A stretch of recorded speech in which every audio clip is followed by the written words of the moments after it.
ఏం చర్చలు ఏం లేదు. రాష్ట్రంలో గత 5 ఏళ్ల కిందటి నుంచి కూడా ఆళ్ళ వైసీపీ గవర్నమెంట్‌లో జరిగిన అన్యాయాలు ఏంటి, అక్రమాలు ఏంటి, ప్రజలు ఏ విధంగా అన్యాయం అయిపోయారు, ప్రజాధనాన్ని ఏ విధంగా ఆళ్ళు లూటీ చేసి పాడు చేశారనే విషయాల మీద, అదే విధంగా భవిష్యత్తులో ఏ కార్యాచరణ చేపట్టబోతున్నారనేది గవర్నర్ గారి ప్రసంగం అనేది అద్భుతమైన ప్రసంగం ఇస్తున్నారు. ఆ అద్భుతమైన ప్రసంగం ఇచ్చే సమయంలో ఈయన ప్రతిపక్ష నాయకుడు జగన్మోహన్ రెడ్డి వాళ్ళ ఎమ్మెల్సీలు, ఎమ్మెల్యేలు కలిసొచ్చారు. ఆయన తీరు చూస్తే చాలా ఏదో ఒక చిన్నపిల్లోడు మాదిరిగా ఉంది.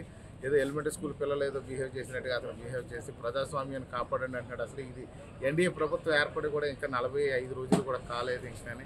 అలాంటి పరిస్థితులు ఏ ప్రజాస్వామ్యాన్ని కాపాడతాడు? ఇక్కడ ఏం జరుగుతుంది అన్నీ అతను చేస్తున్నాడు. ఎప్పటికీ కూడా అతను దౌర్జన్యకాండ అనేది ఇంకా మానలేదు. అలాగే దాడులు చేయడం మానలేదు, కొట్లాటలు మానలేదు.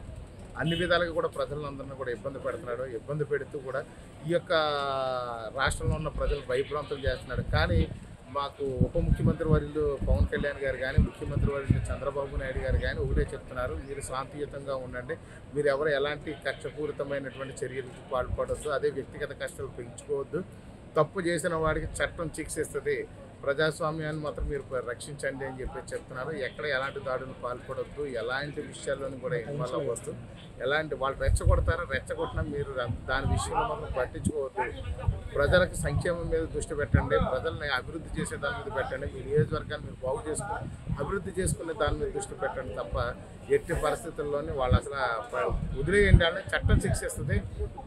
వాళ్ళ తప్పులు చేసిన వాళ్ళు ఏ వ్యక్తిని కూడా చట్టం విడిచిపెట్టదు. ఖచ్చితంగా వాళ్ళని చట్ట ప్రకారం శిక్షిస్తాము. వ్యక్తిగతంగా మీరు ఎలాంటి చర్యలు తీసుకోవద్దు, ఎలాంటి ఆలోచనలు పెట్టుకోవద్దు, ఎలాంటి వ్యక్తిగతంగా కక్ష సాధింపు చర్యలు పాల్పడద్దు అని చెప్పి చెప్పారు. అదే అంటే ఇప్పుడు రెచ్చగొట్టే ధోరణిలో చేస్తున్నాడు. ఎన్డీఏ నాయకులందరినీ కూడా రెచ్చగొట్టి దాడులు దిగే విధంగా అతను ఒక రకమైనటువంటి ఇక్కడ హింసాకాండతో కూడినటువంటి వాతావరణాన్ని సృష్టించాలని చూస్తున్నాడు. కానీ ఎన్డీఏ నాయకులు మాత్రం శాంతియుతంగా ఉన్నారు. ఎన్డీఏ ఎమ్మెల్యేలు కానీ, ఎమ్మెల్సీలు కానీ, డిప్యూటీ సీఎం కానీ, సీఎం కానీ, మంత్రులు అందరూ కూడా శాంతియుతంగా ఉన్నారు.